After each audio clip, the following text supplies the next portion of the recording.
everyone, and welcome back to another episode here at The Damage Report, bringing you a solid hour of news and possibly a bit of information about my shocking moisturization habits. It's gonna be me, and we're also very lucky to be joined after an unacceptably long break by Jason Carter. Jason, how's it going? Hey, John, I'm good. Hold on, let me get in the good light here. You know, I'm black, I absorb the light. Okay, there we go. John, welcome back. Great.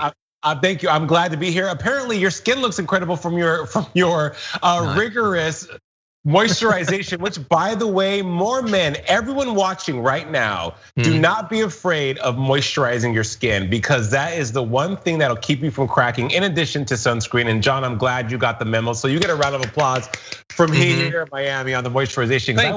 Thank you. I will slap Vaseline on my face very quickly. I decided to up my game by moisturizing. No, I've been doing my face at least. I don't do everything. Like, what? Do you know how much there is of me? How much time do I have in a day?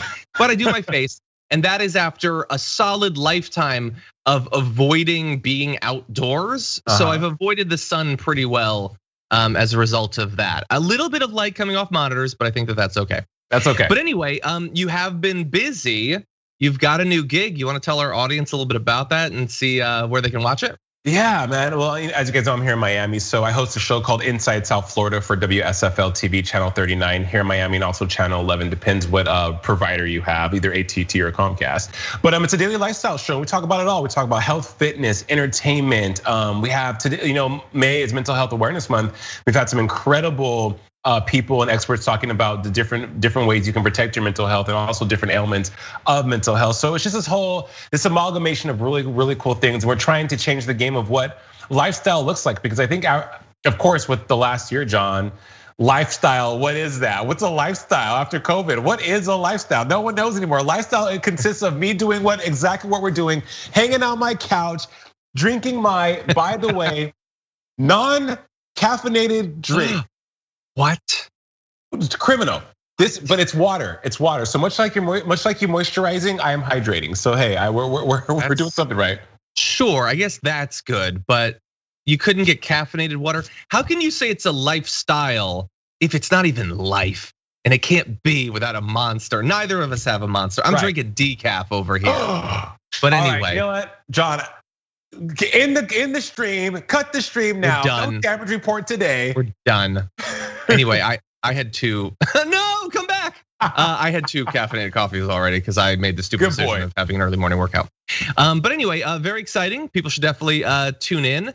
And also, you know what? While you're here, stay tuned to this show because we've got an hour. We're gonna be going through some important news. What do the Republicans accept and what lies will they tell about the things they don't? We've got that in a couple of different areas, some important information there. Quick little update on COVID. Turns out getting vaccinated might make you rich. So stay tuned for that.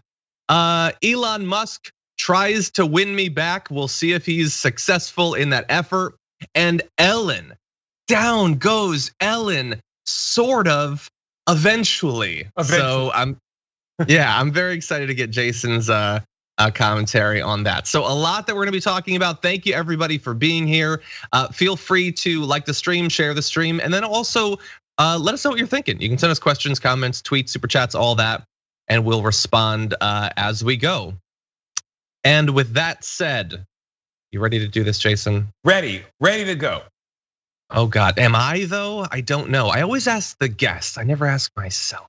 Well, you're the one who woke up at 6 a.m. this morning for a workout. So I mean, that's a bad idea. Yeah, wake up at 5:30, sleep by noon. Anyway, with that, let's jump into this thing. The Republican Party was successful this week in their bid to boot Liz Cheney out of leadership because she said that the election was legitimate. Biden won, Trump shouldn't be president, and it's kind of scary that he's telling all these lies to get people to turn against democracy. So she said that, they booted her out. And even though that was obviously explicitly why she was removed from leadership, Kevin McCarthy wants to reassure the nation that this isn't fundamentally about accepting the results of the election. Here he is. The conference will decide, but I don't think anybody is questioning the legitimacy of the presidential election. I think that is all over with. We're sitting here with the president today. Okay, so I have some thoughts about that. Nobody is questioning the legitimacy of the election, but Jason, what do you think about that? And this is the first we've spoken since they were successful in canceling Liz Cheney. So what are your thoughts on all this? My thoughts on Liz Cheney are this. I think she's gone scorched earth talking about, saying, standing by how she feels, and good for her, right? People, this leans on before we actually got to where we are today with the presidency, with Kamala and Biden being in office, and it's a done deal. Like, that's what's happening, everyone. Here we are. That's the reality. People in the White House and people on the Hill were like, even though they were supporters of Trump and staunch Republicans or had these really archaic views about what politics should be and their views on that, they're like, guys, no, like the reality is that he lost.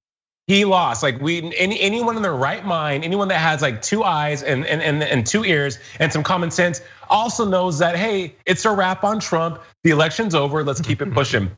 So good for Liz Cheney. As far as how I feel about her, I don't. But I think there's something to be said about standing in your truth and being realistic and not being afraid to say what we're all thinking in a time where it's kind of dangerous to be that. It's kind of dangerous to be that honest. It's kind of dangerous to put yourself out there because there's a myriad of different ways people can attack you, from social media to actually showing up at your house to actually, following you, trailing you. There's just a myriad of different ways that you can be in danger for being honest and true about what should be told that is honest and true.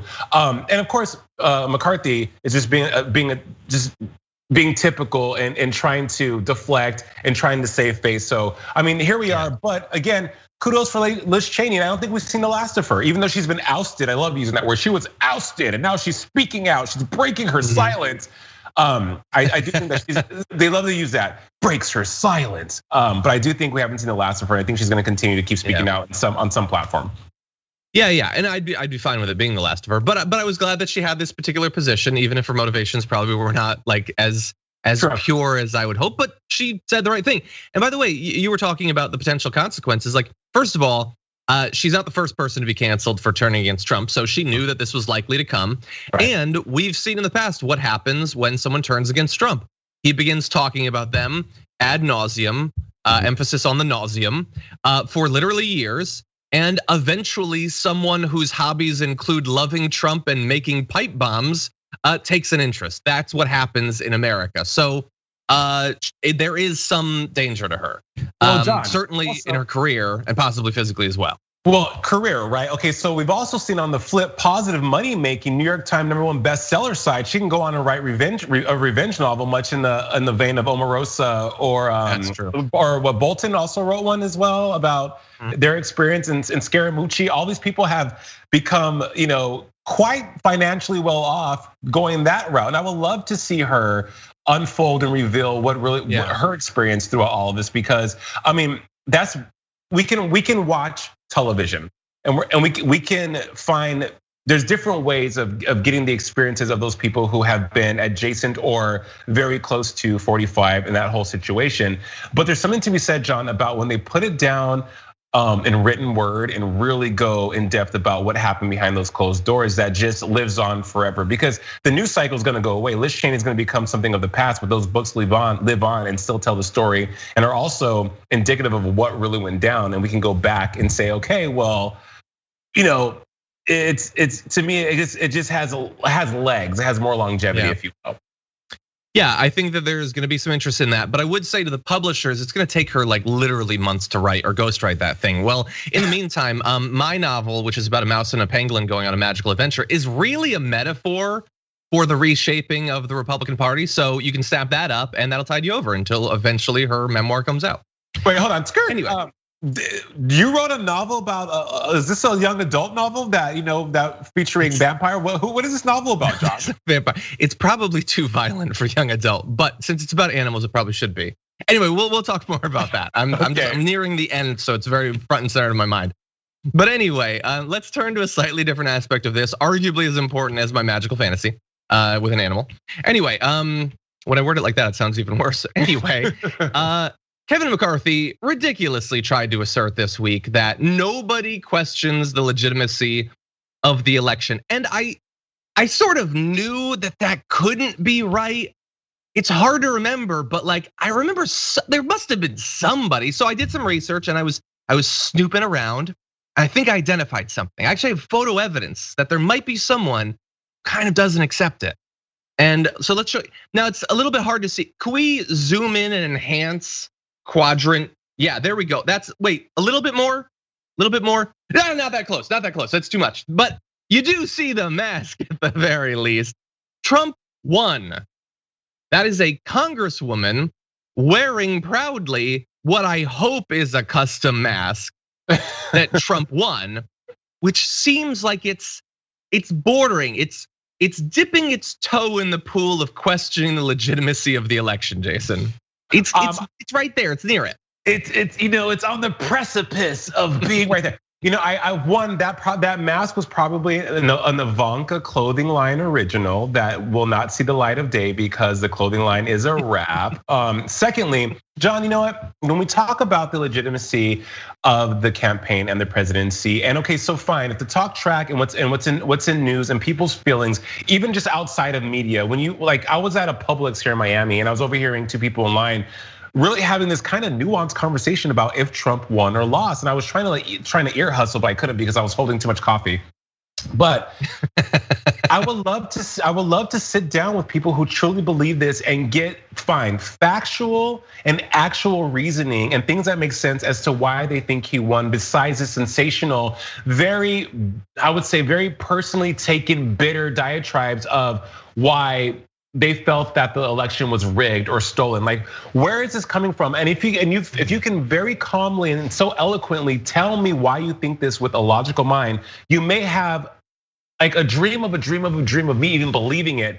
But you have these outrageous people that show up like this woman wearing that god awful mask. Thank God she's wearing a mask. I'll give her kudos for that, doing your part for COVID. That's true. That makes no sense though. It's like, it's so baseless now. Even here in Florida, there are billboards on I-95 that cost thousands that are still saying Trump won. And I would love to climb up there and spray paint. Get over it, he lost. Get over it, but I can't do that because one, I'm afraid of heights. But it's just so bizarre to me, But hey, she's doing her part, I guess. Look, and to be fair, it's obviously a little bit easy to say, hey, Marjorie Greene believes a crazy thing. Right. Well, yeah, that's what she does. I breathe air, she believes crazy things. But it really goes a lot deeper than just Marjorie Greene. So Kevin McCarthy says nobody questions the legitimacy of the election, but I'm going to, like Rachel Maddow, I'm gonna delve into ancient history to try to contextualize this all the way back to January when House Minority Leader, Kevin McCarthy was among more than 140 Republican members of Congress who voted to overturn state election results after the January 6th insurrection. So it wasn't just Marjorie Greene, it was 140 Republican members of Congress, including the guy who said that dumb thing. So you say you don't question legitimacy of the election, but you did vote to overturn it. One would hope because you question the legitimacy. The alternative is that you didn't question the legitimacy, but you still wanted to overturn it, which seems worse actually. And so this is not just Marjorie Greene, this is dozens and dozens and dozens and dozens of elected Republicans, including the guy telling the stupid condescending lie. Well, this is a clear as day example of selective amnesia, and it is Mental Health Awareness Month. So I want to make sure that everyone that may be dealing with amnesia and things of that nature, I'm not poking fun at that as well. But honestly, this is what's going on. I'm waiting for John, and I know you guys watching right now are waiting for that Oprah Winfrey Apple TV Plus moment with Trump and Oprah, where Oprah will interrupt him at every term because that's what Oprah does when she interviews people. But for Trump to tell his side of the story. I feel like people are still talking about this election. We've moved on, man. Even Biden, no one. It's almost as if no one cares anymore. The biggest news to me is the Kardashians ending. I care more about that right now than if the election is real. We'll get to that. Yeah, we're gonna get to that. But I'm saying we moved on. People are being vaccinated now. Jobs are coming back. Bitcoin, cryptocurrency. There's so much more to worry about than this election. And for McCarthy to back in January when emotions were heightened and everyone, in which they should be because people stormed, it was insurrection and the roosters coming, the hens coming home to roost or whatever the term is back in January. Absolutely, that was a moment where we needed to be on the edge of our seats, that we needed to be alarmed, that we need to be worried, and I can fine. But now it's like, dude, the receipts are there. Twitter's there. The receipts are there. Like you can't backtrack. And if you're worried about credibility, well, this isn't the way to be most credible. It's not the way to be the most credible. Yeah. Well, look, I think it's a good idea, the Oprah thing, but she's busy. I don't know if she has time for that. So I'll save her a little bit of time. If you want Trump's side of the story, it's available. You're citing these little like dinky social media sites like Twitter. No, the important social media site is from the desk of Donald Trump and his side of the story. And by the way, pay attention to this. Kevin McCarthy, the person who believes nobody questions the legitimacy. Trump's side of the story is, if a thief robs a jewelry store of all of its diamonds, the 2020 presidential election, the diamonds must be returned. The fake news media refuses to cover the greatest election capital F fraud in the history of our country. They have lost all credibility, but ultimately they will have no choice. He says it was stolen and something about jewels. I don't know. Maybe he watched Uncut Gems. But anyway, he's saying to this day that it is stolen. He is trying to convince his followers. He has certainly convinced all of you to fall in line. So it is very much still a problem. I don't know what the solution is, the solution to the problem of Americans believing convenient lies, but I think that we need to at least try. Well, first of all, John, SNL needs to hire you to play Trump in season 47. Thank you very much. Move over Alec Baldwin. Here comes John Iadarola. Secondly, no, people aren't, from the desk of Donald Trump, I get it. But how many times did we get something from the desk of Donald Trump written by like the myriad of different column people he had that was just garbage, was basura. So we're not here for that. I do think that a sit down though is gonna be that pièce de résistance in all of this for Trump. I really truly do. And it has to be with someone like, and not that this is part of what we're talking about today, but I'm just waiting for that. I'm waiting for that pivotal moment in media for the former president to really just be like, oh my God, like that bombshell, because that's what we need. Because everything is just hyperbole and semantics. Really, it is. Yeah. We need to talk about a relatively new show called the Republic, or UNFTR. As a Young Turks fan, you already know that the government, the media, and corporations are constantly peddling lies that serve the interests of the rich and powerful. But now there's a podcast dedicated to unraveling those lies, debunking the conventional wisdom. In each episode of the Republic, or UNFTR, the host delves into a different historical episode or topic that's generally misunderstood or purposely obfuscated by the so-called powers that be, featuring in-depth research, razor-sharp commentary, and just the right amount of vulgarity. The UNFTR podcast takes a sledgehammer to what you thought you knew about some of the nation's most sacred historical cows. But don't just take my word for it. The New York Times described UNFTR as consistently compelling and educational, aiming to challenge conventional wisdom and upend the historical narratives that were taught in school. For as the great philosopher Yoda once put it, you must unlearn what you have learned. And that's true whether you're in Jedi training or you're uprooting and exposing all the propaganda and disinformation you've been fed over the course of your lifetime. So search for UNFTR in your podcast app today and get ready to get informed, angered, and entertained all at the same time.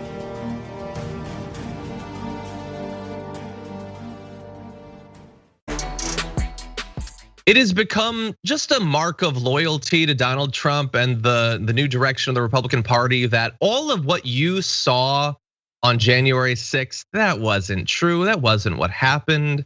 It was just a normal day at the Capitol, or at least that's what lots of Republican lawmakers are saying.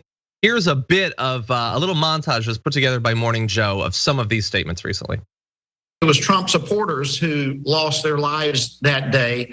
Not Trump supporters who were taking the lives of others. My constituents demand answers, but the truth is being censored and covered up. As a result, the DOJ is harassing peaceful patriots across the country. So was January 6th an insurrection, or could it be more accurately described as a mob of misfits? There was no insurrection, and to call it an insurrection, in my opinion, is a bold-faced lie. Watching the TV footage of those who entered the Capitol and walked through Statuary Hall showed people in an orderly fashion staying between the stanchions and ropes taking videos and pictures. You know, if you didn't know the TV footage was a video from January the 6th, you would actually think it was a normal tourist visit. I don't think so, actually. That's good at the end there. Just a normal tourist visit. Jason, I want your thoughts. Maybe we can bring up some of the shots that were taken while you're giving your commentary of that normal tourist visit from those rowdy misfits there in the Capitol. Right, like it was a school field trip to the National Mall. No, John. First, okay. Everyone that gave their commentary in that montage was probably still mad about being like rejected in high school, middle school. And secondly, it is so for me being, and I'm going to enter race into this, and here's why. Because had that been a mob of people of color storming the Capitol, there would have been copious amounts of death there, right? And that would have been called an insurrection. That would have been called a mob. They would have been called a lot worse than misfits and just angry people. I mean, the footage speaks for itself. Those representatives in Texas and all these very conservative states are. If that wasn't an insurrection, then they are delusional. Then they are delusional. And I mean, I don't know what else to say about it. Watching it, the camera doesn't lie. The images speak for themselves. Those are people that were enacting and exacting violence on the Capitol in the Capitol and on the Capitol grounds. January 6th. There's no way that you can spin that in the media. There's no way you can spin that out of the media. There's no way you can spin that in reality and in an everyday occurrence. That's exactly what happened. And what even chaps my hide for those from Texas, my aunt's from Texas, she says that, is the fact that the people who seem to have an issue with it, or seem to say or want to proselytize us into believing that wasn't an insurrection, or what happened on January 6th wasn't exactly what we saw, are what I would think very intelligent and smart people, some of them even Ivy League educated, that know better. And what do you, and honestly, what do you get by lying about that and saying it's not what it was? What do you get? What do you have to? I can think of a few things. Like what? You get Donald Trump to potentially like you and support you. You get the vast majority of the Republican base that believes to this day simultaneously two things. One, that what happened at the Capitol wasn't that bad and everyone's exaggerating it. And also it was terrible, but Antifa did it. So they do believe that. And they do not want to hear anything contradicting that from anyone who wants to call themselves a Republican. And so if you, like, all you have to do in most of media and in politics these days is just tell people the lies they want to hear. And this is the lies that they want to hear. They want to hear that that was a normal day for tourism. Look, I have to admit, I've been to DC several times. I've never actually toured the Capitol. Maybe that is what it's like. Maybe I wasn't missing much. Maybe it's people with guns and fire extinguishers. I don't know. I haven't been there. John, it's not. But what would be refreshing is if one of those people who says that it's not what we saw actually says, you're damn right. We stormed the Capitol. And here's why we stormed the Capitol. And you know what? We might do it again. I would respect that a lot more. At least they're being honest and they have convictions. They have conviction in how they feel. Yeah. That I can respect. We're not all gonna agree. Clearly, as we've seen, being Americans in our lifetime, we're not gonna agree on everything. But I can respect someone who stands in what they believe, and they do that respectfully, much more times than not they don't. But they're like, hey, it is what it is in my eyes, and here's why I see it that way. And as an evolved species, as we are all trying to be, I can say, okay, well, I see where you're coming from. I don't disagree. But when they try to lie to us and pull the wool over our eyes, as they always do, that's infuriating. Just be honest with it. It was a violent mob attack by Trump's base because they were pissed that he lost. Point blank, period. And people you can accept that and stomach that and then move on from that. But to continuously lie about it, it's just even more infuriating than just being honest. Than honesty. Honesty is always the best policy with me, and I'm sure a lot of people watching at home probably feel the same way. Probably. That said, you just said something very controversial there because you said it was a violent incident by Trump's base. You stated that as if it was a fact. Not everyone accepts that. Here is a video of Representative Ralph Norman of South Carolina. When I see this sheet on our timeline and on the, let's see, okay, at 2:07, a mob of Trump supporters breached the steps. I don't know who did a poll, that is Trump supporters. You had the media saying the same thing, just like. Okay, so first of all, let's put up the photos. You're gonna see a lot of, I think our producers gave us this photo to try to prove that it's Trump supporters. That just proves to me it's Murt supporters. I don't see anything about Trump, I just see Murt. But anyway, yeah, no, that's why we believe that, well, that's one reason we believe it's Trump supporters. First of all, because they were flying his flag. Second of all, they seem to like red hats, suspiciously. Number three, they went from a Trump event to go to the Capitol, attack it. Number four, they went to DC in the first place because Trump and Republicans were promoting it for literally weeks leading up to it. Also, many of the people who've been arrested are very vocal supporters of Donald Trump on social media. They talk about their support for him. No, there was no poll, but all of the evidence is incredibly clear. It's incredibly clear. And I mean, John, we connected the dots here on the damage report. I think the last time I was here on the show with tweets about leading up to what was gonna happen on January 6th. And again, it goes back to what I was saying earlier. It's just like, let's just be honest about it and stop trying to play the American people as idiots, And we fight so hard to make our way through this murky water that is politics that has been the last 4 years, right? Because every day we're inundated with some kind of conspiracy theory, more news about this. We're always being thrown a curveball and being thrown to left field when it comes to politics in our country. And it's disrespectful. We shouldn't have to do that. We shouldn't have to fish through what's real and what's not. We should be given the cold hard truth, be it if we don't like it, or if it's nice or it's not nice, we should still be entitled to that as American people, because I think we've earned that. So for these people in North Carolina and in Texas and in Mississippi and in Alabama and all these states that have been openly historically about their views about their conservative views, which they are able and more entitled and very well entitled to have those views. It's like, okay, cool, but just quit BSing us. Like just stop. We're not dumb and we know what's up and the jig is up. Yeah. I agree 99% with what you said. The 1% was a correction from someone in the audience who says they're not murky waters, they're murty waters. There's a lot of murt out there these days. We'll take. Okay, let's go to a slightly different aspect of this though. The months-long attempt to rewrite what happened on the Capitol 6th has been horrifying from the very beginning. The idea that the supporters of a political party would storm a government building to assassinate leaders and try to overthrow the results of an election. And then because they failed, even though they were joined in that effort in a different form by Republican legislators, then the Republicans get to just play PR for them for months. All of that is horrifying, especially when they try to imply that there was nothing violent about what happened. Well, it very much was. And new footage should not be required. We've already seen so much. But that said, there is some new body cam footage that I want to show you. There is a scuffle with the insurrectionists. He's tased, and you hear him screaming as one of the insurrectionists says, "Got one." I got one.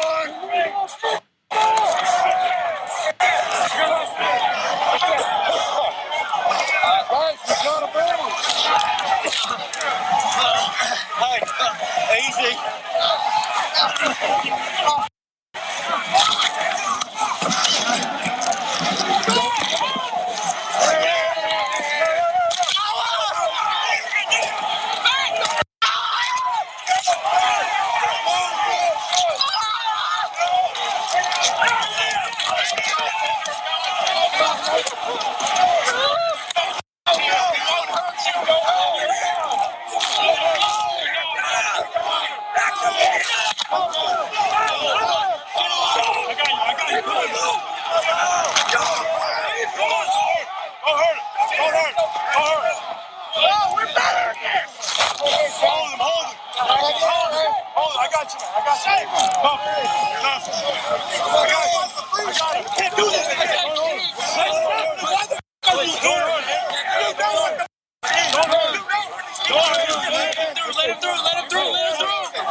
Listen, hold on.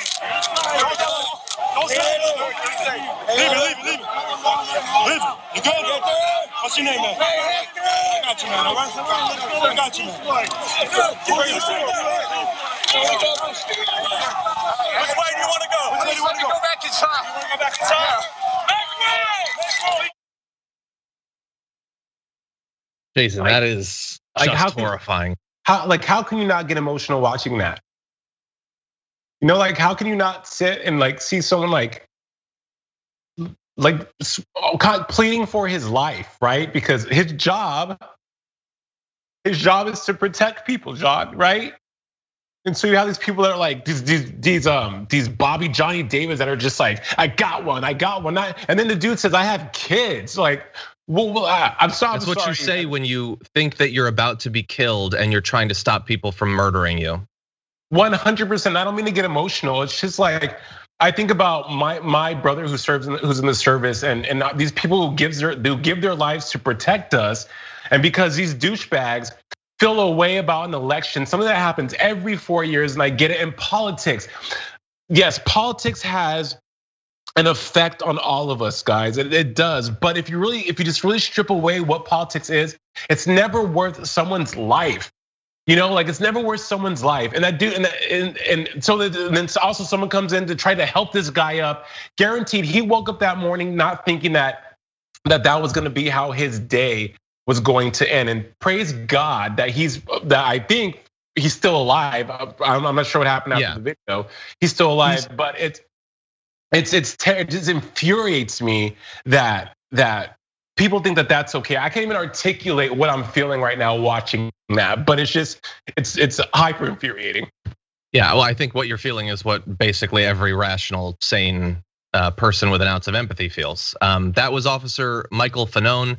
He suffered a heart attack and a concussion. He's now dealing with a traumatic brain injury and post-traumatic stress disorder. Of course. Pretty reasonably, because he thought that he was in the process of being murdered. He was screaming in agony.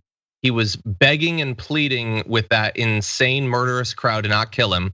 And thankfully, some of the people there stopped the others from killing him. That's their people, though. Like, have they turned against the movement? Do they think, oh my God, what are we doing? Mm-hmm. Like if I was in a crowd of Bernie Sanders supporters and then some of them started killing people and I had to stop them, I don't think I'd get the victim away and then say, okay, let's go back to pushing for Medicare for all.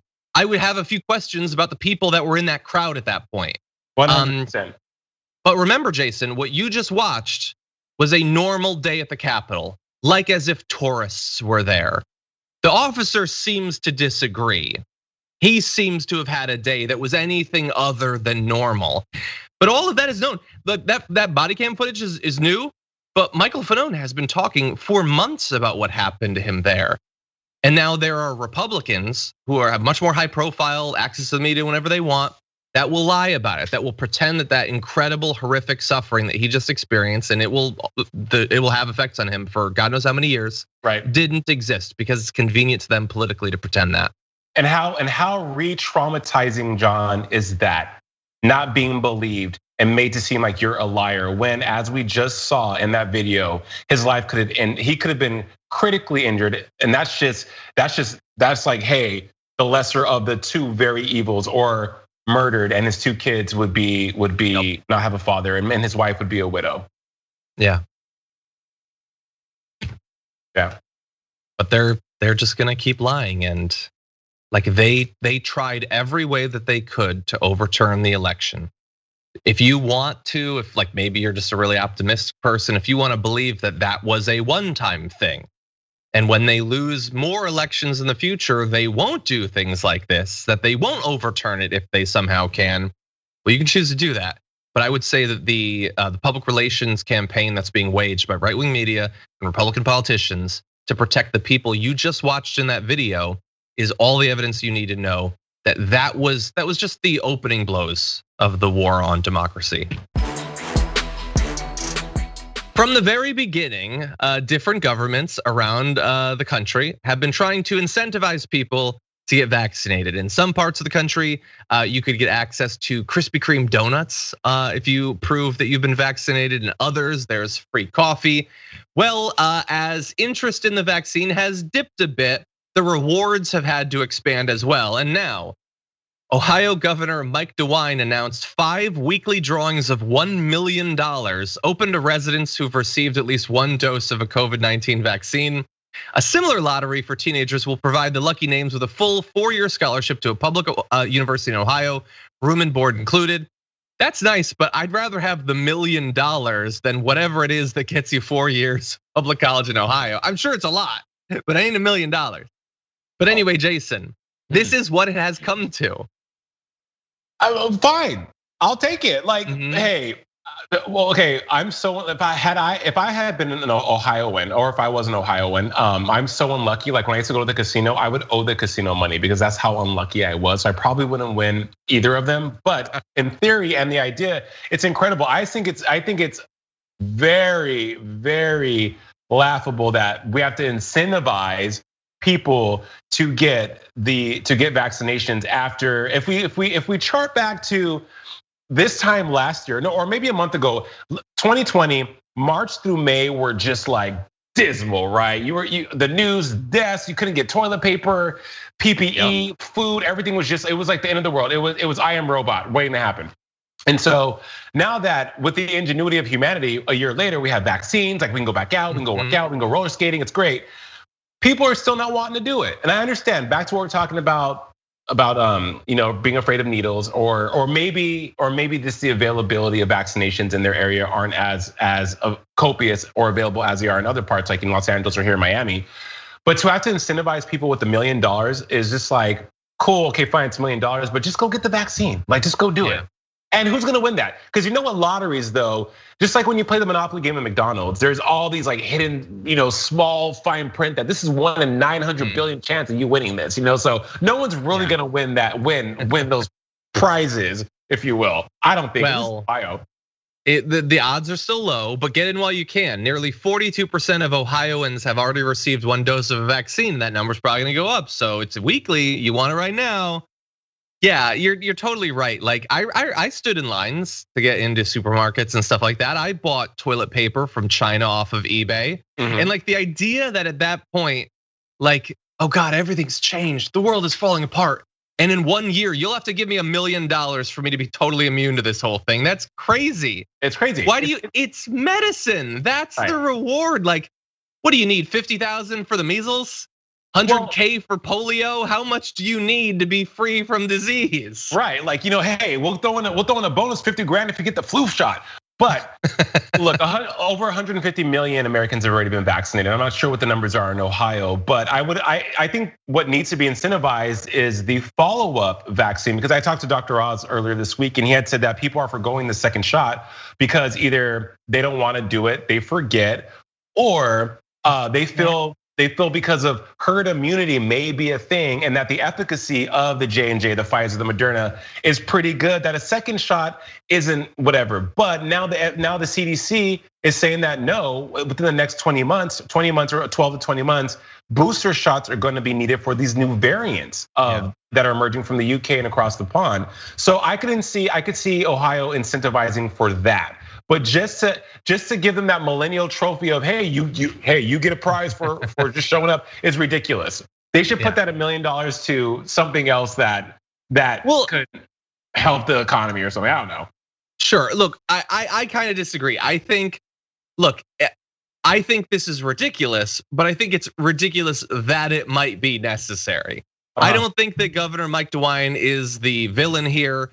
He's almost always the villain, but I don't think he's the villain here, because apparently you do need $1 million drawings to incentivize people. But if we can go a little bit dark for a moment, here is the comparison I want to make, not just from how we felt about the virus a year ago to now needing to be paid so much money to be free from it and be able to go back out in our life, but also the current state, because in America, we need to juice you up with $1 million to get you to take your free medicine.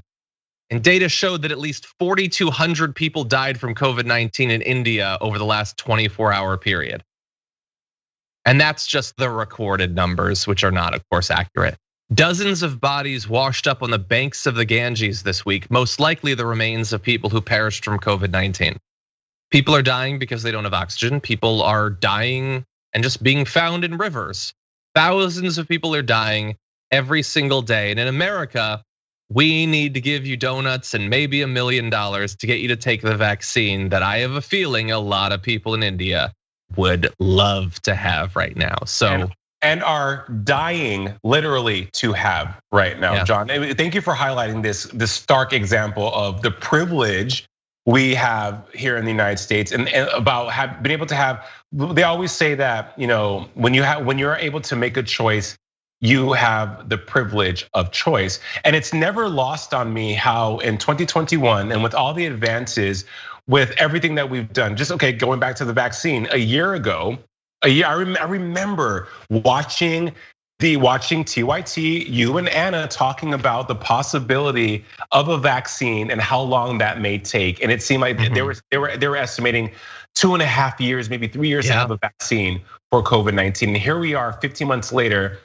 fully vaccinated, people fully vaccinated. It's like now they have vaccination field trips. People get together, go get vaccinated together, right? And so with that said, I bring that up because the ingenuity and the resiliency of humanity, when we want to get something done to return to our incredible lives of football and outdoor activities, we get it done. But yet, people that don't live in progressive, I would say communities, or progressive that have the infrastructure to be progressive, like in India, where bodies are just floating around in this river, which is also a biohazard. Why can't we help them?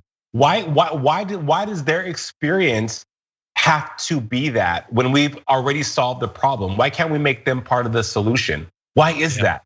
It just blows my mind that we haven't found a solution for that. We can find a solution for everything else though. And they're humans. They deserve a chance, right? They shouldn't be dying to have a vaccine. They should be living because of the vaccine.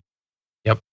Yeah, I'm sure we'll help out at some point. And how many people will die between now and then? If 4,200 are being reported to have died, and it's way higher than that. That's every day. That's I'm not great at math. 28,000 a week. That's more than 100,000 a month, and that's the incredibly conservative number. So if we wait a year, if we wait 2 years, how many millions of people are going to die? Right. Now, if we can really lighten it for just a second, sometimes I see tweets and I wonder if the tweet is dumb or if I'm dumb. And so here's the tweet. This is from ABC News, and it says, "New. There appears to be a correlation between the rate of vaccination in a given state and the decline in the number of new COVID-19 infections." I just thought, well, yeah, isn't that the whole idea? Like, are they being like stupidly obvious, or is there something that I'm missing about that? Like, yeah, nobody saw that coming, that people being immune to the disease would have less of it. I don't know. Am I being an a-hole? No. I can't tell. Maybe it's important that people know that. I guess, sure. I mean, hey, we're always asking for transparency and clarity when it comes to these numbers of COVID-19 and the experience of COVID-19 and what it can do, what it's done, and the future, et cetera, et cetera. I watch way too much COVID-19 updates, news updates. But no, you're not dumb, John, because I would have probably thought the same thing too. Always go with your first mind. Always go with your gut. You're not dumb, but also, the question you should be asking is not if I am dumb. Is if the people in ABC's and Disney and ABC's social team, are they dumb? That's the question you should be asking. Well, I guess, look, the study came out. I guess maybe they like charts as much as I do. So I don't want to get overly mad at anybody. Maybe newsrooms are very concerned about the level of scientific literacy, and they want to keep it real obvious and real basic. I don't know. But yes, you get more vaccines, you'll have less COVID. California has like the highest vaccination rate, I think. That's what I heard, and I choose to believe it because I live there. And we have very little COVID. LA has a couple of hundred cases a day, that's it. And even that is trending down. So yes, this makes sense. Thank you, ABC News. states like New Mexico, which is considered to be one of the poorest states in the union, they have high numbers of vaccination. It's I think people are. I'm glad. I'm very glad, very hopeful, and also just relieved that we've been able to make such strides in the last 15 months. Because I go back to this time last year, it looked like the end of the world as we knew it, man. Like we're gonna have to get like guns and like zombies, machetes, and just I don't know. Like there's still time. Yeah, it was pretty bleak. It's very bleak. Yeah. The zombies came first for the state houses and eventually the Capitol. And by the way, I made a jokey offhand comment about it making you immune. Obviously, the vaccine does not make you immune. I did not want to imply or mean to imply that it makes you immune. It does not. You should still get it though. If you've been watching the show over the past week, it's pretty clear that I have a bit of an issue with Elon Musk for all of the obvious reasons. But that said, is it possible for him to change and to do good things? Probably not, but we're gonna look at the evidence. When it comes to Elon Musk and cryptocurrency, he is one of the biggest boosters. It was they did all these jokes on SNL about it last week. He's been a booster of it. He directed Tesla to buy $1.5 billion in Bitcoin just earlier this year. And he tweets about it and he steals people's memes and posts about it and all that. But that said, he might be changing. He posted this comment on Twitter. Tesla has suspended vehicle purchases using Bitcoin. We are concerned about rapidly increasing use of fossil fuels for Bitcoin mining and transactions, especially coal, which has the worst emissions of any fuel. Cryptocurrency is a good idea on many levels, I doubt that. And we believe it has a promising future, but this cannot come at a great cost to the environment. So they're not gonna be selling any Bitcoin. They're not gonna intend to use it for transactions anymore. And all of that stuff. They're also looking at other cryptocurrencies that use less than 1% of the current Bitcoin energy per transaction. So he is implying that they are very much changing their tune when it comes to cryptocurrency. What do you think about that, Jason?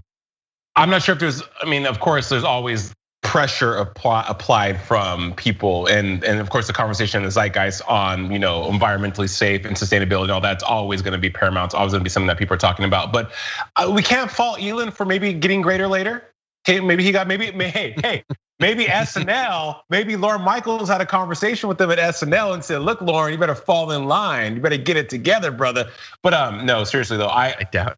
I don't think A.D. Bryant pulled him aside, or Michael Che or Colin Jost said, "Listen, man, if forget cryptocurrency, okay?" But I think Cecily could get through to him. Or no, I think Ego Wodum. Yeah. She probably said, "Look, homeboy, this is what we're doing." Or Keenan. That's probably what it is. Yeah, but whatever. Like I said, some people can get greater later. I don't.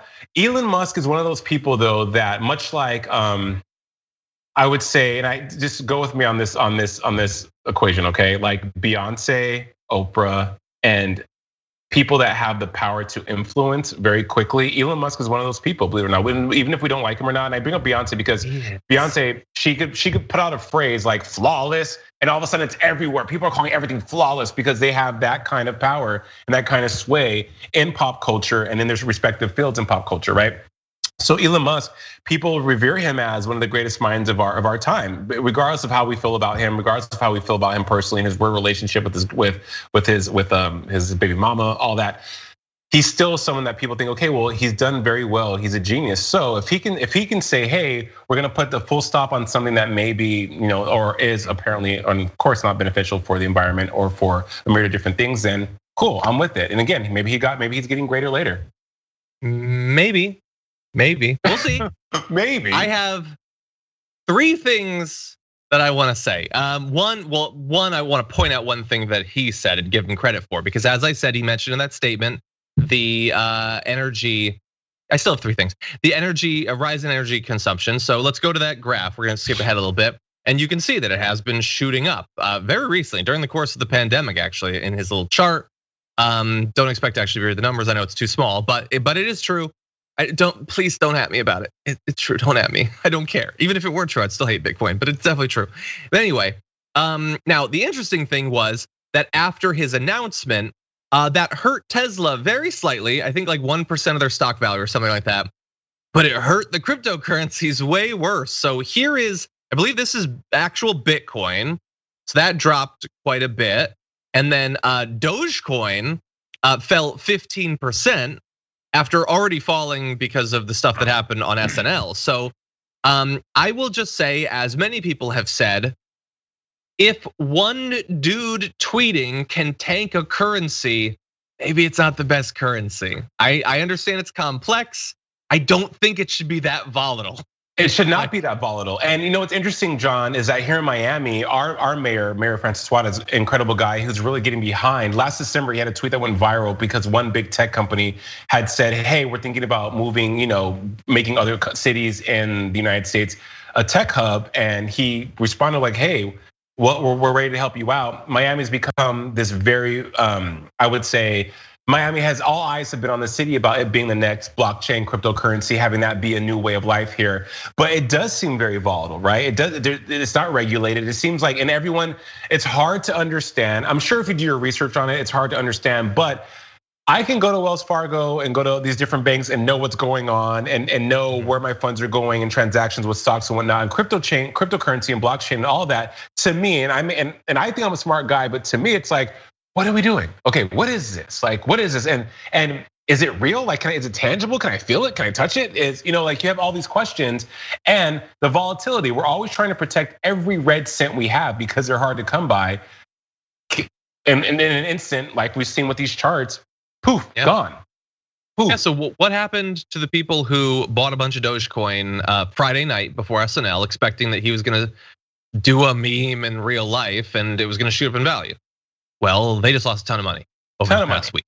People who trusted Dogecoin or trusted Elon Musk, or more likely are just really economically desperate and are looking for some sort of easy solution, and they're being sold the idea that cryptocurrency is an easy solution. After all, everybody knows somebody who made a ton of money off of it. So clearly I must be the next person, but not so much necessarily. A lot of people lost fortunes. He's probably doing okay. But anyway, the volatility is my number one comment. My number two comment is, for the love of God, please stop advertising me about cryptocurrency. I don't want the ads on Twitter about the guy saying, you can morning, noon, or night, you can make hundreds of transactions. I don't care. I don't care about your metal card powered by crypto and YouTube ads. I'm so sick of that ad, I'm gonna lose it. Cryptocurrency, the best money we've ever had. No, it isn't, and I really don't want your ads. And by the way, this is true of cryptocurrency and a lot of things. If you are constantly being advertised to about how easy it is to get rich off of it, you should be very worried. Because if it was that easy to get rich off of it, they'd be doing that, not trying to get rich off of telling you how easy it is to get rich off of it. It seems like they found something easier than just investing in cryptocurrency. So that's my number two thing. My number three thing really fast is, I don't believe it. I don't believe that they've turned against cryptocurrency permanently. I hope that I'm wrong. And they say they're not gonna be selling any. Do we know for sure that they didn't sell any before he made this comment and it had the predictable effect? No, we actually don't know. Now, we probably will know in July. That's when reporting cycles, blah, blah, blah. We might know. But it is possible that this guy who cares more about money than anything else sold off his cryptocurrency, says something that causes it to bomb, will then buy up a ton of it, and it will gradually go back up to where it was at, and he'll make 300 billion more dollars or whatever. I don't know, that's just a speculation, but I'm a little bit worried about it. And I would just say anything having to do with Elon Musk, take with a grain of salt, pump the brakes a little bit. Pump the brakes.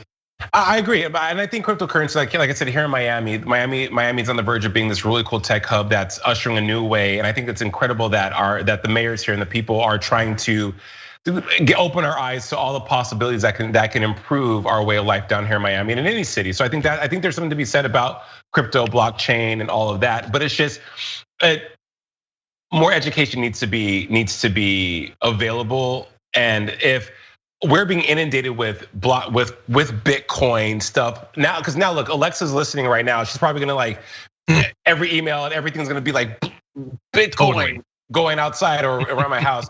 But I do think that you gotta take it with a grain of salt, especially from Elon Musk, who you remember the Cybertruck, and he threw the rock at the window. It's indestructible. It's made from adamantium and vibranium, and it cracks. It's like, okay, man, well.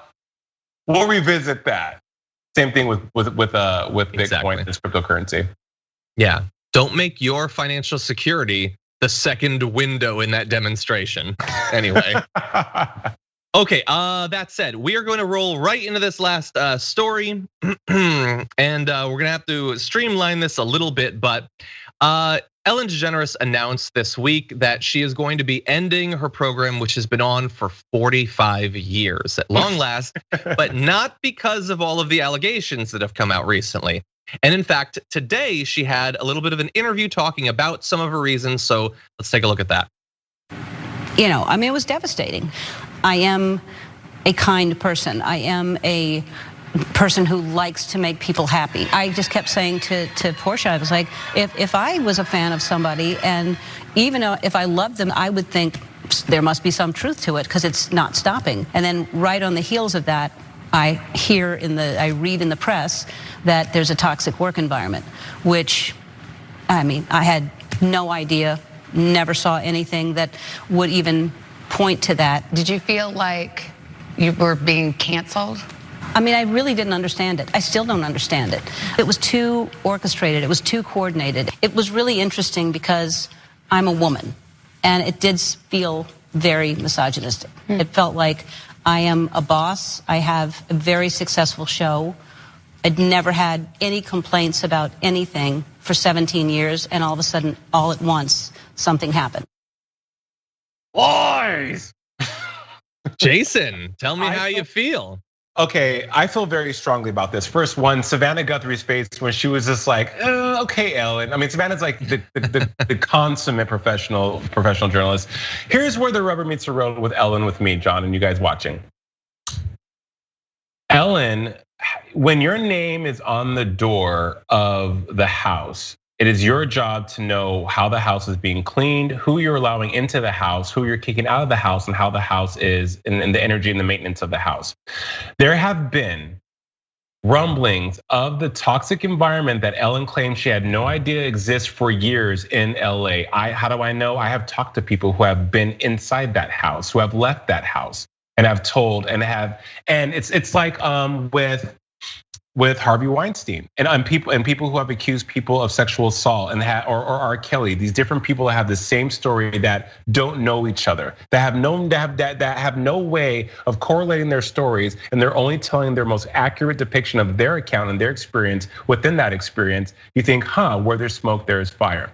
Now, Savannah said, you know, did you feel attacked? And Ellen said, I felt because I was a woman, because I'm successful, because I have this show that it was a bunch of men that were attacking me. That may be true because we don't know what goes on in Ellen's life on that show. But when you have people that, again, are disassociated from each other in that environment saying, well, there's a toxic work environment. I experienced, well, some has said sexual assault, sexual misconduct there. And that's the first time you're hearing about it? No.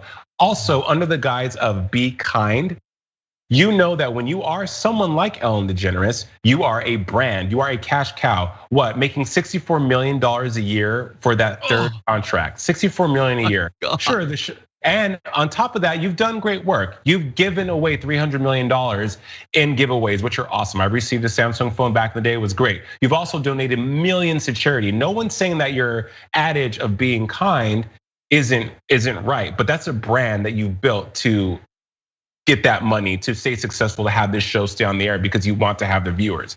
So for Ellen to say that she felt attacked, sure, I can understand that because she was canceled for a minute there. And also it came at a time where civil unrest and also racial tensions were very high last year. They were very high, and people were like, no, Ellen, you had one job. You were our daytime safe space, and now you're what some people thought were a fraud. So I don't blame her for walking away, and I'm sure it affected her in some capacity because she is human, but I'm not buying it. I think she did know. She had to have known. You have to know. And furthermore, people who have worked there have said that she's a control freak and micromanages. So people who are control freaks and micromanage everything and make sure they're in control of everything within reason. Yeah, look, I don't know. Everything that you say seems reasonable. I would say that even if even if our expectations that you would know what's going on over the course of so many years and literally dozens of former employees saying that it was happening, even if you didn't know, I hated so much about what she said there because there was no acknowledgement that anyone else's experience or feelings mattered. It was entirely about her. I didn't know what, but it could have been happening and I wouldn't have known. Yeah, but like they're saying it happened. It's not, look, I wanna be real with you. If I had had any idea that it was happening, I would have done something because I value the huge staff that I have and have had for many years that have made all of this possible. And I don't want their lives to be a living hell. There was none of that. There was no acknowledgement that other people's experiences matter at all.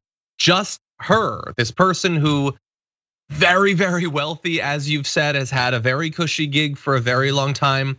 Some of the coverage, is it possible that it was tainted by some misogyny? It's entirely possible. But it's not like there hasn't been amazing reporting of toxic work environments that met, like for a couple years now, that whole movement was pointing out the horrible environments that men running shows or hosting shows have produced.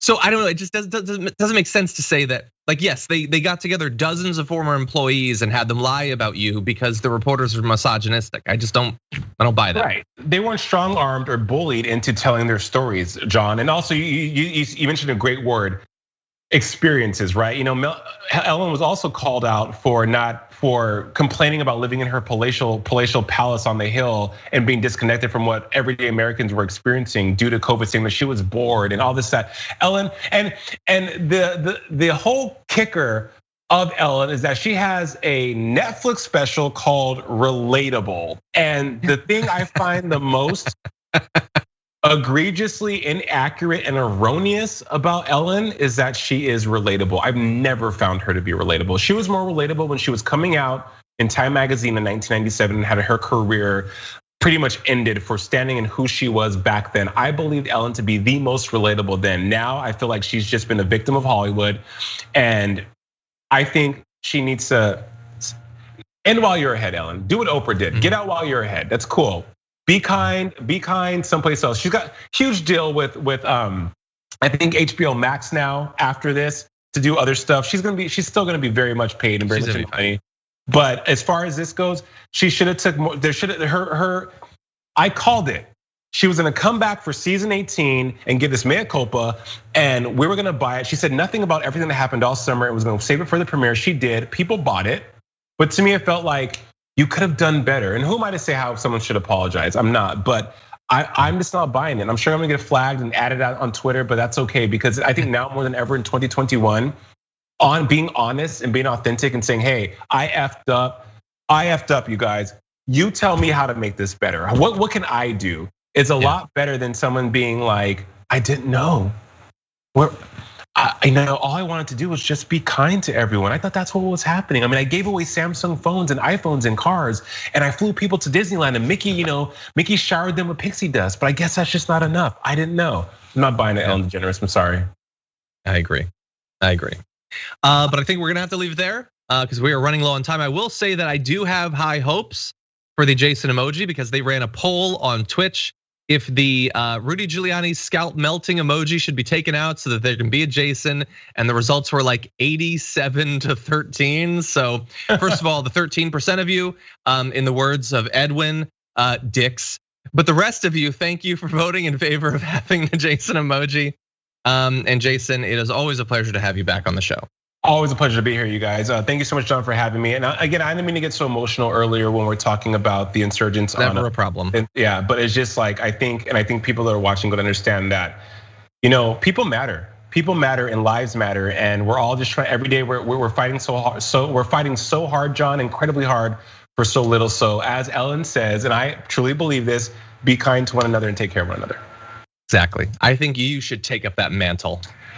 Hey, look, John. Hey, you can be my sidekick. I'll pay you. I'll take it. Millions a year. You, the dog, I can get a portion. We can all come and be on the same show. Yeah. Okay, man. Have a good day. All right, later. The Republican Party has a new fundraising juggernaut, and it is really, unfortunately, Marjorie Greene. And joining us now to break it down, some amazing reporting here is friend of the show and senior Washington correspondent for The Insider, Dave Levinthal. Welcome back to the Degeneres Report. Hey, John, good to be with you. Glad to have you here. Usually gladder when it doesn't involve Marjorie Greene, but there's a pretty good reason that you had to look into what she's been up to recently. So tell us a little bit about what you found. What we found is that she had an absolutely monumental, record-breaking first quarter to this year when it came to raising money. There has been no freshman House member who even come close to raising the kind of money that she did during the first 3 months of this year. And that's more than $3.2 million. To put that into perspective, John, there's only one member of the entire US House who raised more money during the first 3 months of this year than Marjorie Taylor Greene, and that's Nancy Pelosi. Okay, so just think about that for a second. So what does that mean? Well, it means that she has clearly taken her celebrity, and she has clearly taken the seemingly bad thing that happened to her, being stripped of all of her committees for making statements in the past that have been anti-Semitic, that have been, in many people's opinion, racist, violent, and she's been able to monetize that in a very, very dramatic way. She has, and I don't think that you can discount the being removed from the committees. I wonder how much time-wise it's really affecting her. My assumption would be that she wouldn't be spending a lot of time grinding out legislation to introduce in the committees, but certainly the conversation about booting her out, the actual vote, I mean, this is something that she probably focused quite a bit on in her fundraising appeals, talking about that this is the ultimate version of cancel culture, that she's being removed from these committees. Yes, all of that plus aligning herself with Donald Trump. So if you add those two things together, you've got a pretty impressive pitch to a certain segment of America. When you can go to them in an email or in a marketing campaign and say, hey, look, I'm the one who's fighting against the socialists, the communists, the evil liberal Democrats. Give me $50. I will fight against that. I am your ultimate voice here in Washington, D.C., your combatant, your number one advocate. And that's effectively what she did. Now, it wasn't her doing it. It wasn't somebody who she hired to work full time on her campaign. What she's done is replicate a technique that many Republicans and many Democrats have done too, which is hire a Washington consulting firm or a national consulting firm that goes out and you spend a lot of money to hire them, and then they go out and they raise you even more money from people who are not in Marjorie Taylor Greene's Georgia district, but are in anywhere but California, Florida, Texas, North Dakota, all across the country. She has really nationalized her campaign effort in a way that we rarely see with freshman House members. And she's done it pretty much at the same level that some of the real national figures in Congress have done to make themselves the big deals that they are, or that they think they are.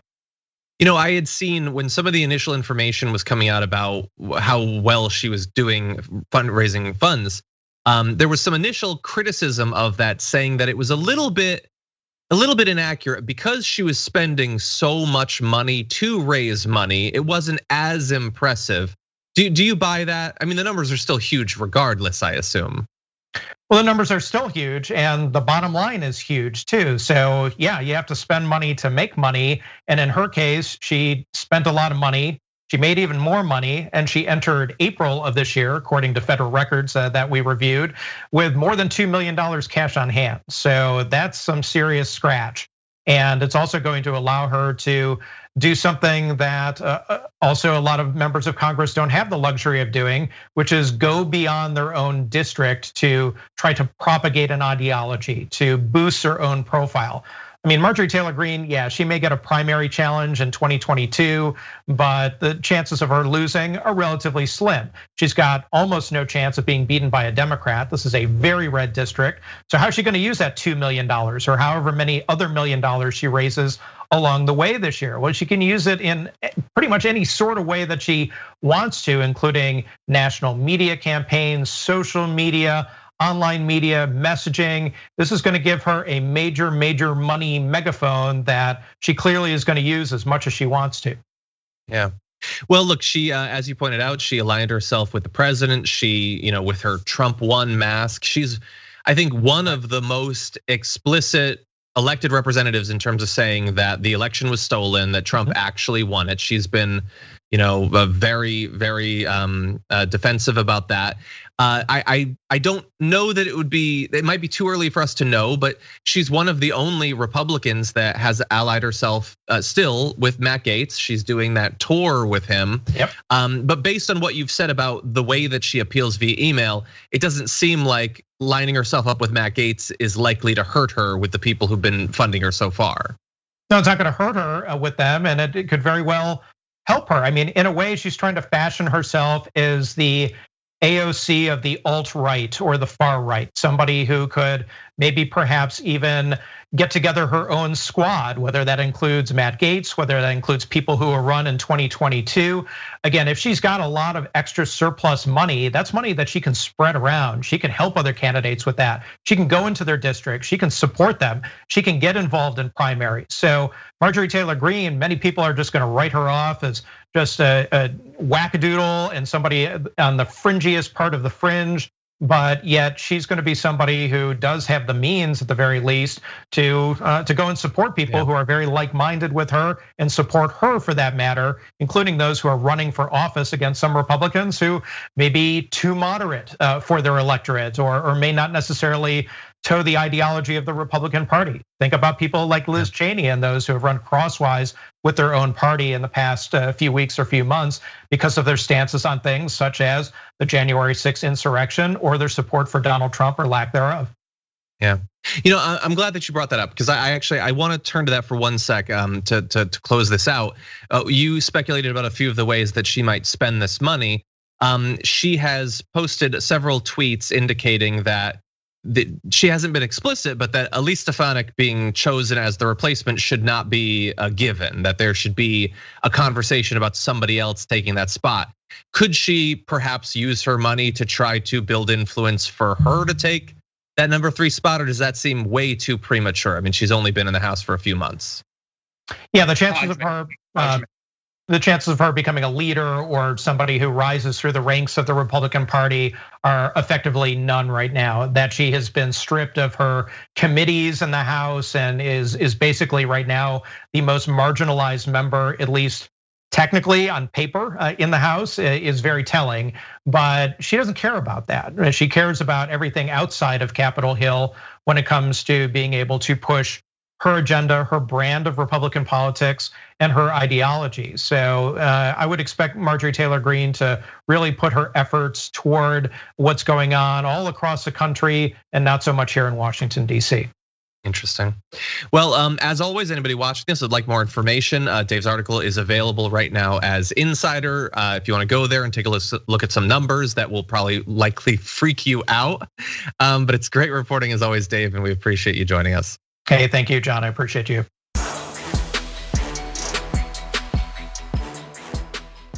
Thanks for listening to the full episode of The Damage Report. Support our work, listen ad-free, access members-only bonus content, and more by subscribing to Apple Podcasts at apple.co/TYT. I'm your host, John Adarola. I'll see you soon.